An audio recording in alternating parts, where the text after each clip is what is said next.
Hello everyone. இன்னைக்கு தெரிஞ்ச சில வெக்காபுலரிஸ் உங்கள்ட்ட நான் ஷேர் பண்ண போறேன். ஃபர்ஸ்ட் ஒன் வந்து டிரான்ஸ்மிக்ரேஷன். ஒருவரோட உடல்ல இறந்த பிறகு அதோட ஆவி, அந்த சவுல் வந்து இன்னொரு உடலுக்கு சென்றதாக நம்புறது. அடுத்தது வந்து பார்த்தீங்கன்னா, ரெட்டேபிசம்.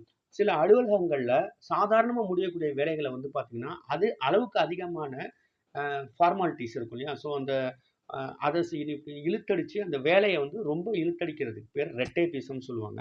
அடுத்து டீடோட்டலர். பொதுவா வந்து மது, சிகரெட்டு இந்த மாரி இந்த போதைப் பொருட்கள் பழக்கம் இல்லாதவங்கள வந்து பார்த்தீங்கன்னா, டீடோட்டலர் அப்படின்னு சொல்லுவாங்க. அது நம்ம கேள்விப்பட்டிருக்கோம் ஜெனரலா. அடுத்து versatile.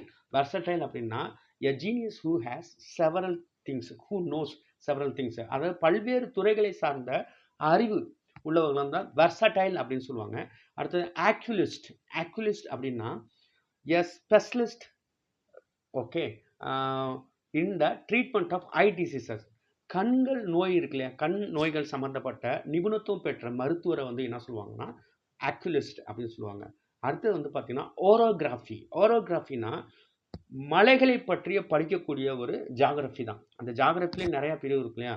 So the physical geography of mountains அதுதான் வந்து ஓரோகிராஃபி அப்படின்னு சொல்றது. அடுத்தது லித்தோகிராஃபி அப்படின்னா, நம்ம கல்வெட்டு, அந்த கற்கள்ல வந்து பார்த்தீங்கன்னா, பழங்காலத்துலலாம் பார்த்தீங்கன்னா, ஓவியம்லாம் வரைஞ்சிருப்பாங்கல்ல.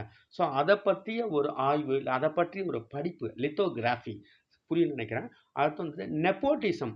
நெப்போட்டிசம்னா தன்னோட பதவி, அதிகாரம், செல்வாக்க பயன்படுத்தி நேர்மையற்ற முறையில ஒரு தகுதியற்ற உறவினர்களுக்கு வந்து ஒரு பதவியோ அல்லது வேலை வாங்கி தர்றது, இல்லன்னா அவங்களுக்கு சில அரசாங்க சலுகைகள வந்து நேர்மையற்ற முறையில செய்றது வந்து பார்த்தீங்கன்னா, நெப்போட்டிசம்னு சொல்லுவாங்க. Thank you everyone. Thank you so much.